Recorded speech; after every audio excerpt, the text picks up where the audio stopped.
বাচ্চারা যারা আছে একটু খামোশ হয়ে সবাই বসে পড়ি।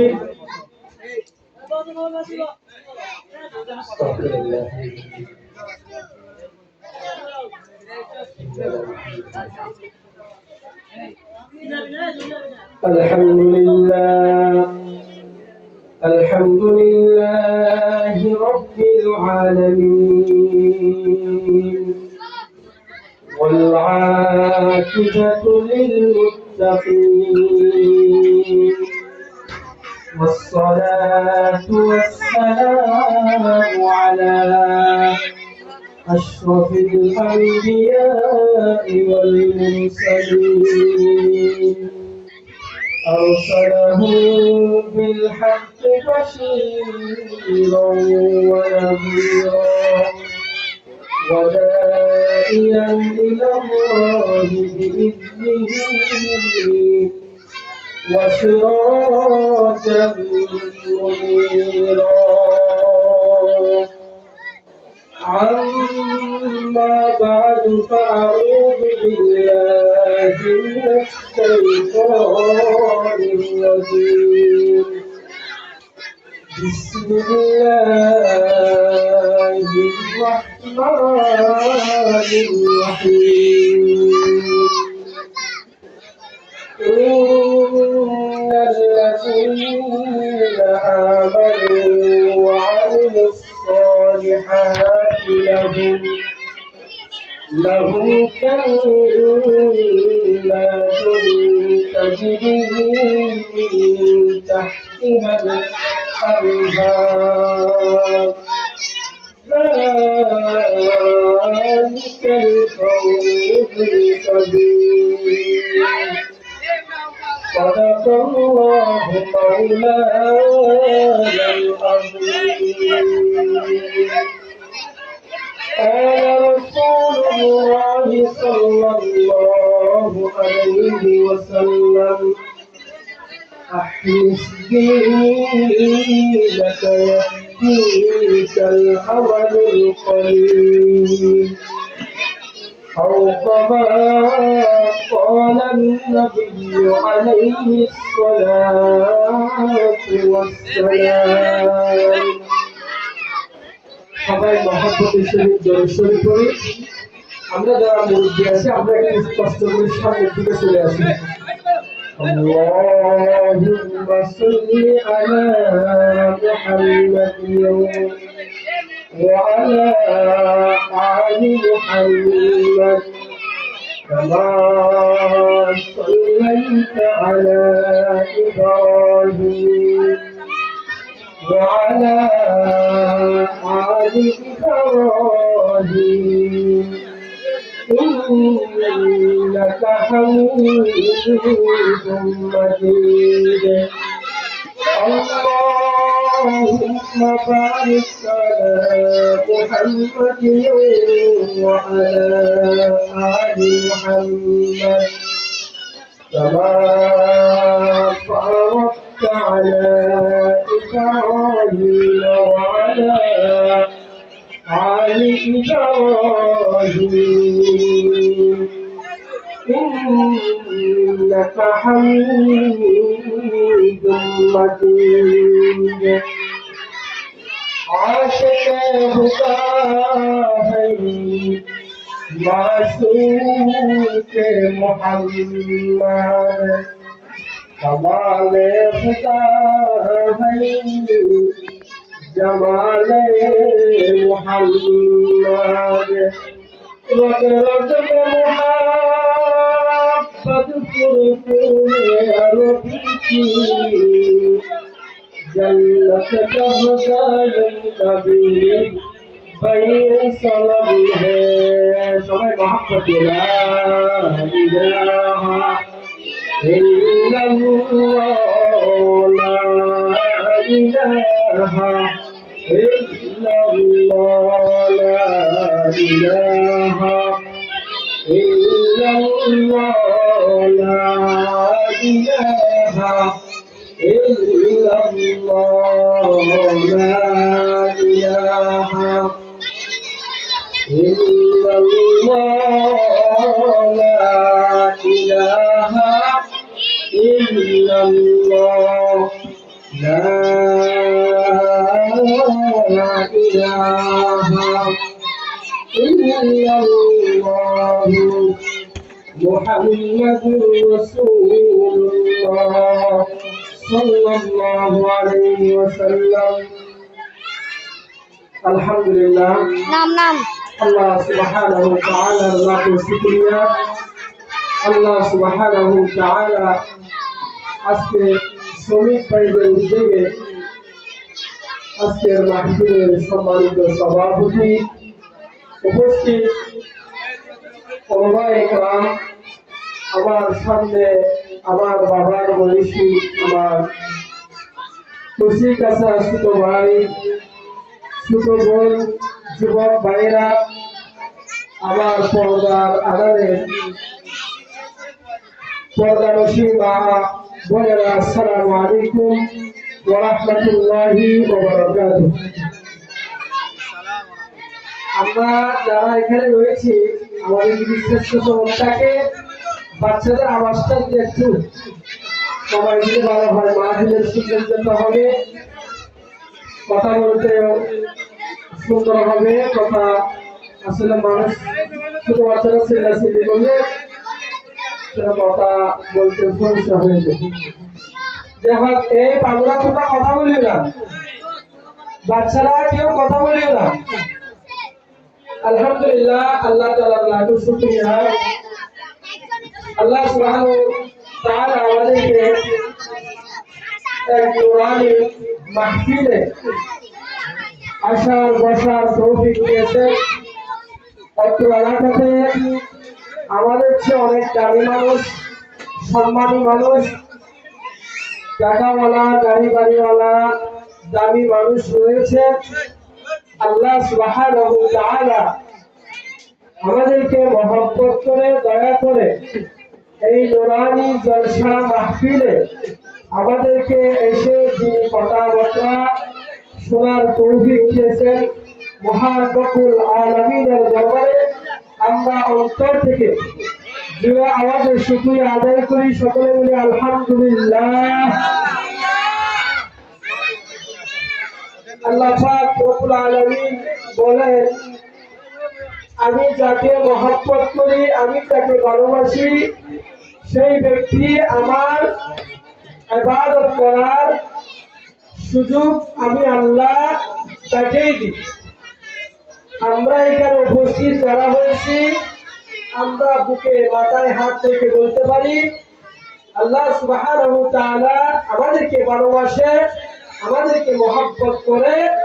সেটার প্রমাণ হচ্ছে আল্লাহ পাক রব্বুল আলামিন বলেছেন, আমি যাকে ভালোবাসবো তারা আমার ইবাদত এবং আমার ভালো কাজ করার সুযোগ পাবে। আল্লাহ পাক আমাদেরকে মহব্বত করে সেজন্য আমরা দিনী মজলিসে, দিনী মাহফিলে ওলামায়ে কেরামের সামনে এসে কথা শোনার এবং বলার তৌফিক দিয়েছেন। আবারও শুকরিয়া আদায় করি আলহামদুলিল্লাহ। আল্লাহ পাক রব্বুল আলামিন আমাদেরকে সুস্থ রেখেছেন। সুস্থ ছেলে বড় নিয়ামত দিয়ে তার কিছু হতে পারে না। 2 নম্বর, আল্লাহ সুবহানাহু ওয়া তাআলা আমাদেরকে মুসলমান বানিয়েছেন,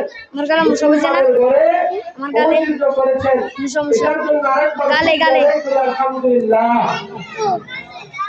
আমি আপনাদের সামনে কালামুল্লাহ শরীফ থেকে একটি ছোট্টখানি আয়াত তেলাওয়াত করেছি।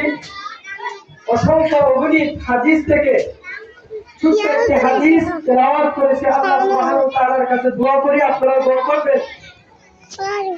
যে মহল্লাতে মাহফিল হচ্ছে, সেই মহল্লাতে যে কথাগুলো প্রয়োজন, আমাদের সম্মানিত মেহমান ওলামায়ে কেরামের জবান দিয়ে কথাগুলো বাহির করার তৌফিক দান করেন সকলে আমিন। একটা দিন মাহফিল করার জন্য অনেক পরিশ্রম, অনেক সময়, অনেক কষ্ট, অনেক কথাবার্তা শুনতে হয়। যারা মাহফিল করতেছে এই ব্যক্তিগুলো তারাই জানে মাহফিল করাটা কত কষ্ট। কাল হাসরের মাঠে মাহফিল আমাদের নামে কারো নামে ভালো রিপোর্ট দিবে, কারো নামে খারাপ রিপোর্ট দিবে। কালকে এই মাহফিলকে আল্লাহ জবান দিবে। এই মাহফিলের স্পিকার, এই মাহফিলের প্যান্টার, এই মাহফিলের সোফা, এই মাহফিলের চেয়ার আল্লাহ সুবহানাহু ওয়া তাআলা তাদেরকে জবান দিবে, জবান তাদেরকে কথা বলার মতো শক্তি দিবে। আল্লাহ পাক রব্বুল আলামিন বলবেন, এই এলাকার মানুষেরা অমুক তারিখ শ্রমিক ভাইয়ের একটা মাহফিল করেছিল, এই মাহফিলে কারা কারা উপস্থিত ছিল? আপনার বলা লাগবে না, আপনার বাবার নানার, আপনার আত্মীয় স্বজন সহ সবার নাম ঠিকানা আল্লাহ সুবহানাহু ওয়া তাআলার দরবারে ফেরেশতারা পৌঁছে দেন। সুবহানাল্লাহ। আমরা যারা এখনো আওয়াজ শুনে, মাহফিলের কোরআনের তেলাওয়াত শুনে, ওলামায়ে কেরামের কথা শুনে এখনো আসতেছি না, হতে পারে কালকে হাসরের মাঠে এই মাহফিল আমাদের নামে, আমাদের বিপক্ষে সাক্ষী দিতে পারে।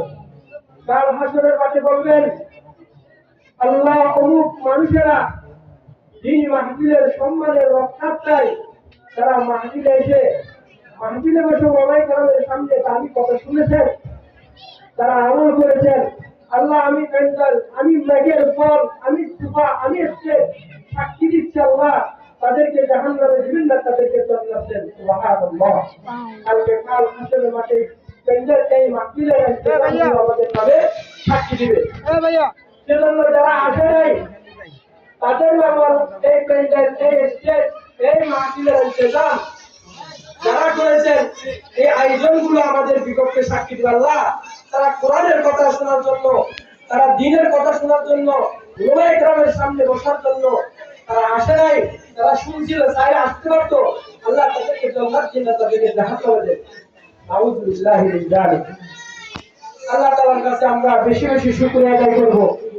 আল্লাহ সুবহানাহু ওয়া তাআলা বলেন, লা ইন শাকারতুম লাযীদান্নাকুম ওয়া লা ইন কাফারতুম ইন্না আযাবি লাশাদীদ।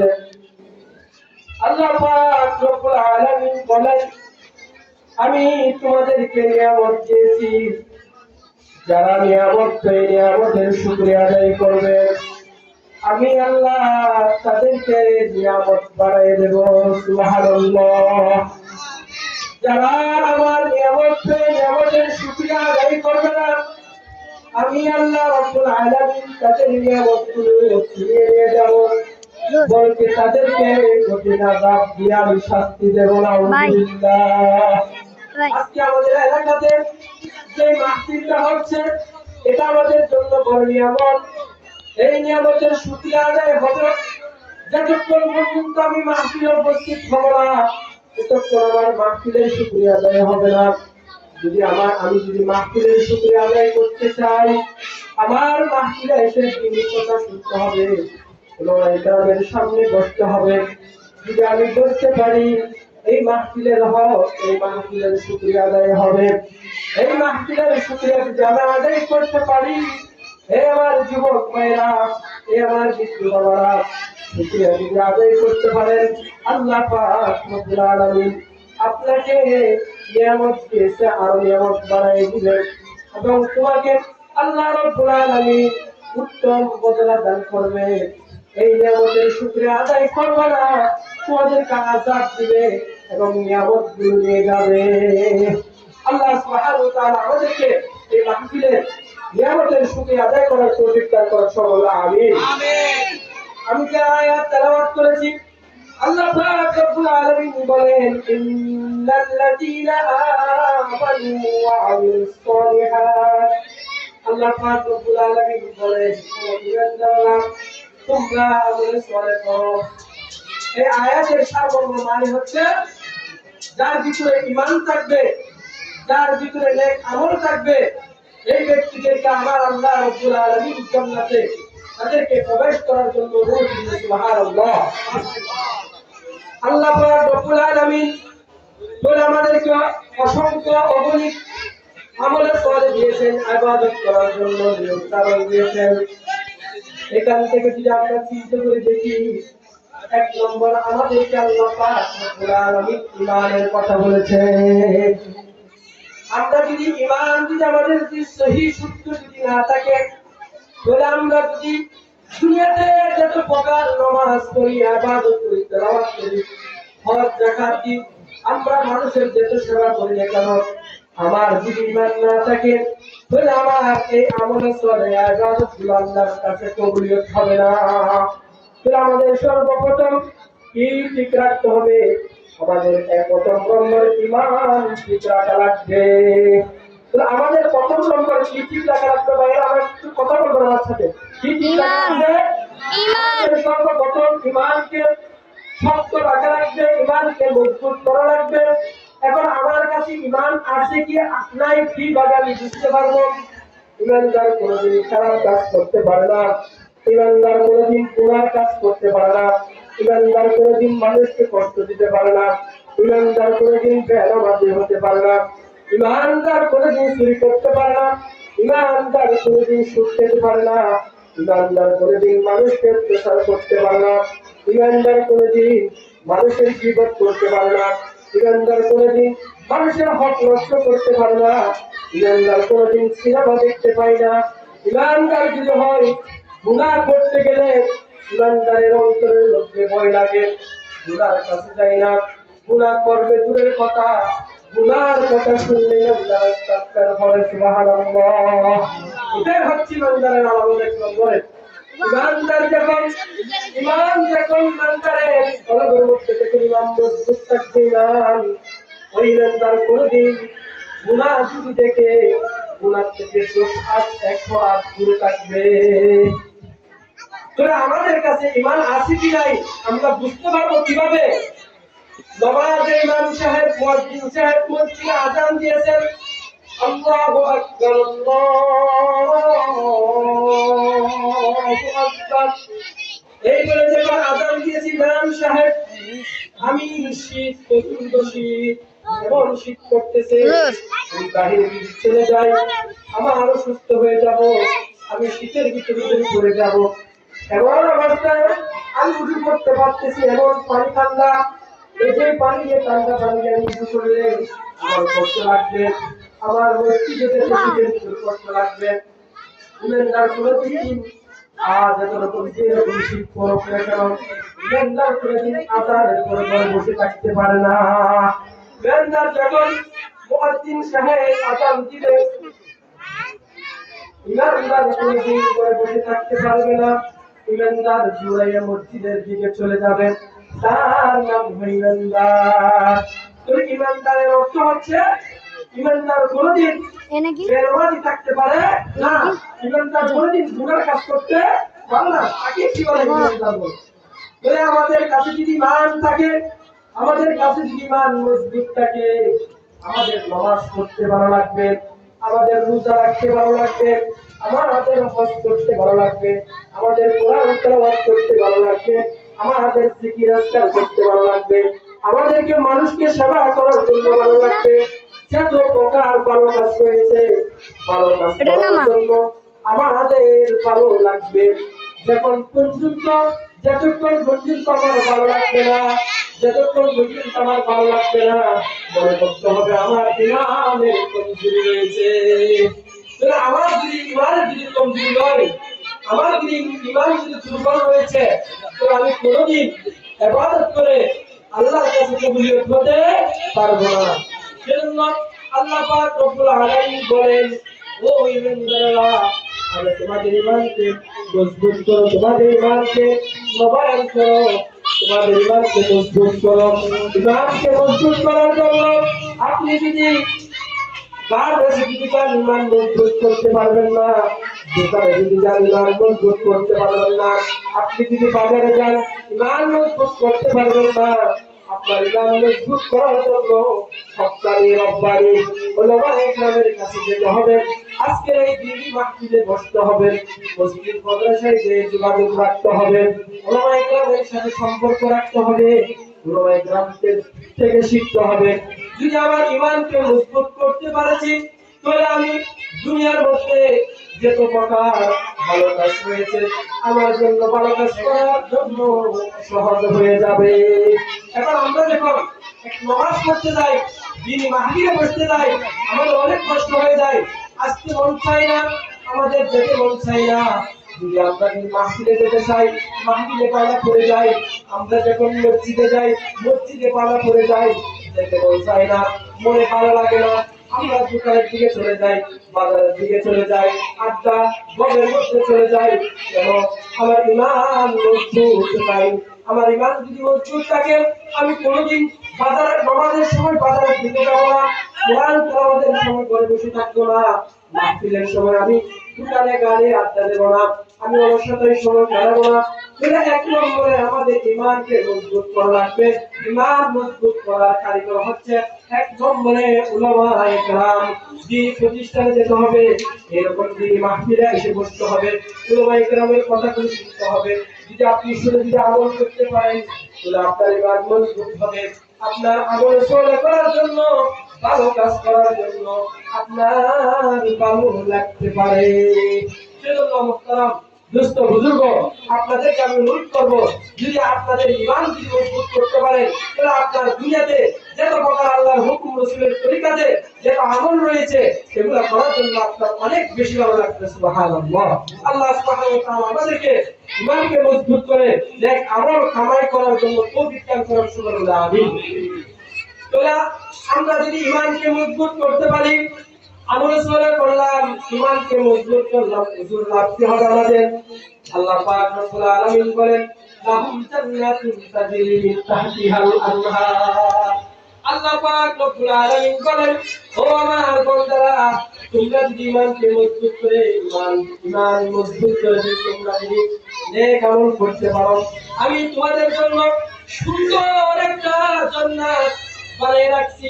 যে জান্নাতের মধ্যে আমি শুধু যারা ইমান মজবুত করবে, যে ইমানদার গুলো আমল সওয়াব করবে, যে ইমানদার গুলো নামাজ পড়বে, যে ইমানদার গুলো রোজা রাখবে, যে ইমানদার গুলো হজ করবে, যে ইমানদার গুলো মানুষকে আহসান করেছে, যে ইমানদার গুলো এই দিন মাহফিলের জন্য সহযোগিতা করেছে, এই যে ইমানদার গুলো এই মাহফিলের আয়োজন করেছে, যারা এই মাহফিলে এসে বসেছে, আল্লাহ এই ইমানদারগুলোকে আল্লাহ রাব্বুল আলামিন জান্নাতের মধ্যে প্রবেশ করার জন্য অনুমতি দিবে। সুবহানাল্লাহ। আল্লাহ পাক রব্বুল আলামিন শুধু এটা নয়, আল্লাহ পাক অন্য আয়াতের মধ্যে বলতেছেন, আমি জান্নাতীদের জন্য শুধু জান্নাত রাখি নাই, আমি জান্নাতীদের জন্য সুন্দর বাগান রাখিছি ফল ফুলের। আমরা দুনিয়াতে একটা মনে করে একটা অ্যাপেল, একটা মস্তিকে, একটা আঙ্গুর যদি বাজার থেকে কিনতে যাই, আঙ্গুরটা আমরা এক কেজি আঙ্গুর, আমরা 1 কিলো আঙ্গুর একজনে খাওয়া সম্ভব, একটা অ্যাপেল একজনে খেলে শেষ হয়ে যায়। জান্নাতের মধ্যে এমন কিছু ফল রেখেছে আমাদের জান্নাতীদের জন্য, একটা ফল লক্ষ মানুষে খেয়ে শেষ করতে পারবে না। সুবহানাল্লাহ। জান্নাতীদের জন্য আরো রেখেছে নাহার, যে নাহারের মধ্যে শরবতের নাহার রয়েছে, দুধের নাহার রয়েছে, কৌসারের নাহার রয়েছে, যেটা মন চাবে আপনার সেটা পান করতে পারবেন। একবার যদি আপনি এই নাহার থেকে যদি পানি পান করেন, আপনার কিয়ামত পর্যন্ত আপনার পানির পিপাসা লাগবে না। সুবহানাল্লাহ। এই সমস্ত জান্নাতীদের জন্য সবকিছু রেখেছে। জান্নাতীরা যদি চায় আমার ওই মাছটা খাওয়ার জন্য ইচ্ছুক, আমার এই মাছটা খেতে হবে, আপনি থেকে শুধু বলবেন, এই মাছ রেডি হয়ে আপনার সামনে চলে আসবে। সুবহানাল্লাহ।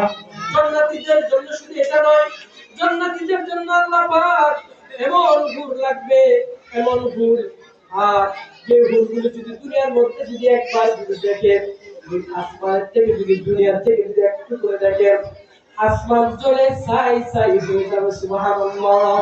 এত সুন্দর, এত সুন্দর, এত সুন্দর, এত সুন্দর তাদের জন্য, জান্নাতীদের জন্য হুর পাখি রয়েছে।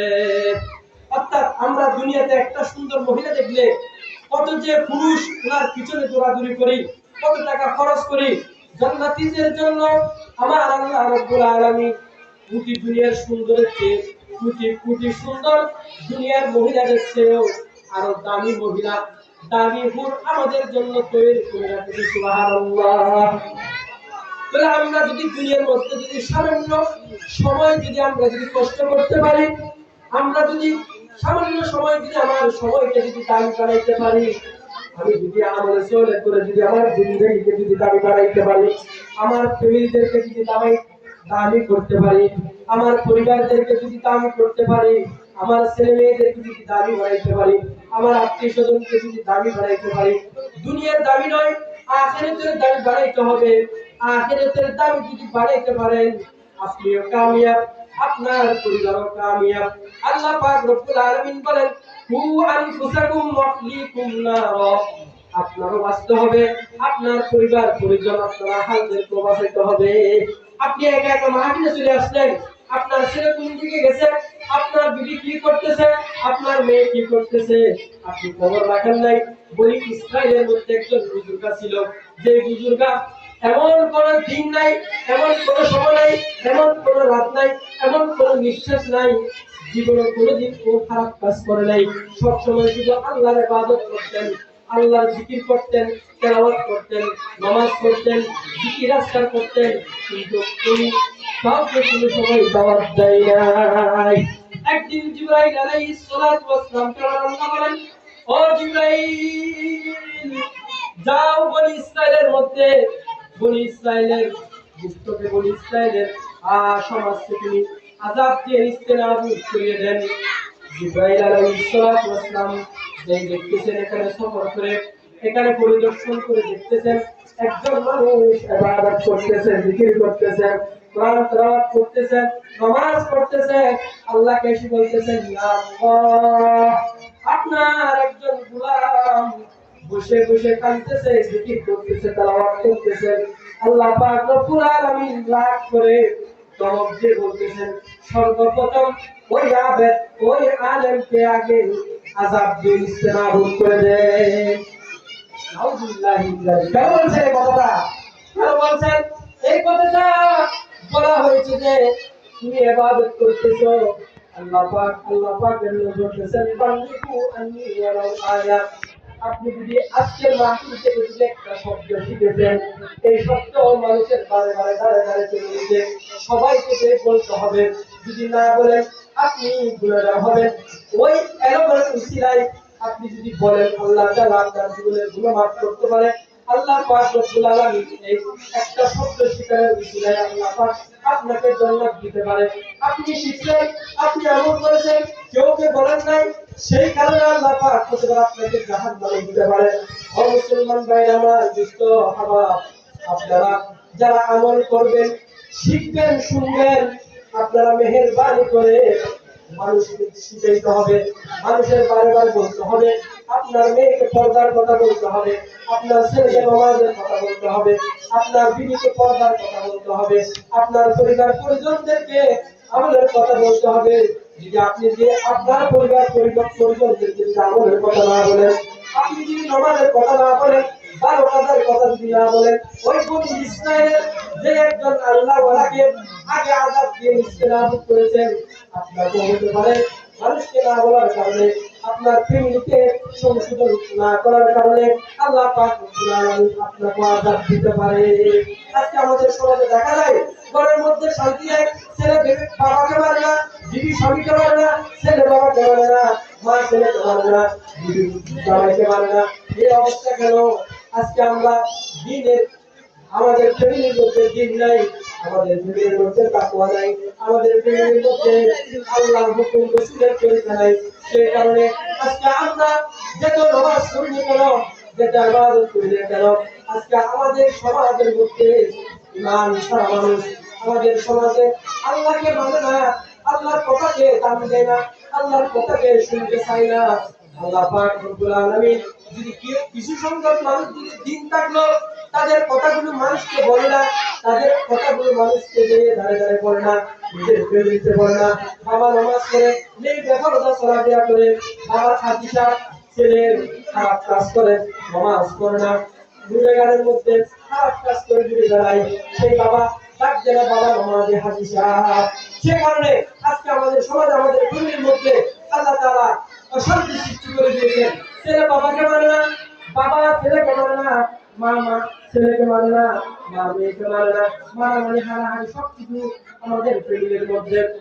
এই হাড়াহাড়ি মারামারি আমাদের আমাদের সমাজের মধ্যে, আমাদের ফ্যামিলির মধ্যে ওই সময় আসবে যতক্ষণ পর্যন্ত আমি আমার ছেলেকে দিনের দাওয়াত দিই নাই, আমার বিবিকে দিনের দাওয়াত দিই নাই, আমার মাকে দিনের দাওয়াত দিই নাই, আমার ছেলেকে ভালো পথের জন্য চলার জন্য আমি আদেশ করি নাই, আমার মেয়েকে আমি ভালো কাজ করার জন্য আদেশ করি নাই।